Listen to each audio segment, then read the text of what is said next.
ప్రతి ఒక్క ఇంట్లో ఆడవాళ్లే ఎందుకు అరుస్తూ ఉంటారు, చీటికి మాటికి ఎందుకు చిరాకు పడుతూ ఉంటారు, ఎందుకు గయ్యాలిలాగా కరుస్తూ ఉంటారు అని ఎవరైనా ఆలోచించుంటారా? ఒకరికి అర్థం చేసుకుందామనే ఆలోచన ఉండదు కానీ ఎందుకు అరుస్తున్నావు, ఎందుకు ఇప్పుడు తిడుతున్నావు, ఎందుకు ఇప్పుడు ఇలా చేస్తున్నావు అని తిట్టడానికి మాత్రం ముందుకొచ్చేస్తారు. ఎందుకు ఇంట్లో ఆడవాళ్ళు మాత్రమే అరుస్తూ ఉంటారంటే మగవాళ్ళు ఏ పనిని పట్టించుకోరు కాబట్టి ఆడవాళ్ళు ఇంట్లో అరుస్తూ తిరుగుతూ ఉంటారన్నమాట. కంటే ముందుగా లేవాలి, ఇల్లు మొత్తం నీట్ గా శుభ్రం చేసుకోవాలి, మీకు లంచ్ బాక్సులు కట్టాలి, మీ పిల్లలకి లంచ్ బాక్సులు కట్టాలి. వాళ్ళు ఒత్తుపులకు వాటికంతా జగడాలాడుతూ ఉంటే వాళ్ళకి సమాధానం చేయాలి, సమాధానం కాకపోతే చీపురు కట్ట తిరగేసి నలుగు కొట్టాలి. అలా టెన్షన్ పెరిగే అరుస్తూ ఉంటాం.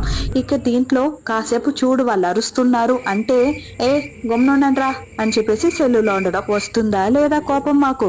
ఇక మిమ్మల్ని ఏమనలేక వాళ్ళని చితక బాధడం, ఇలా మళ్ళీ వాళ్ళని చితక బాధమే అని చెప్పేసి మళ్ళీ కూర్చుని ఏడవడం, అయ్యో బిడ్డని కొట్టేసామి అనవసరంగా అని చెప్పేసి. ఆ బాధ చూపించుకునేంత టైం కూడా ఉండవు. మళ్ళీ ఇంకొక జగడం రెడీగా ఉంటుందన్నమాట. మళ్ళీ జగడాలు ఆడారా అని చెప్పేసి మళ్ళీ కసురుకుంటూ అరుసుకుంటూ స్కూల్కి తరిమేవాళ్ళు రబ్బా అని చెప్పేసి హడావిడిగా అన్ని పనులు చేసి వాళ్ళని స్కూల్కి తరిమినాక అప్పాడా అని కూర్చుంటే ఏం ఎరగబోసిందో తెల్లారి నుంచి వచ్చి కూర్చునేసింది అనే ఒక సౌండ్ వినబడుతుంది అనమాట. ఇక రాధా అరుపులు కోపాలు, అందుకే అరుస్తూ ఉంటాం, కసురుతూ ఉంటాం. చేసుకోండి అబ్బా, ఏమంటారు?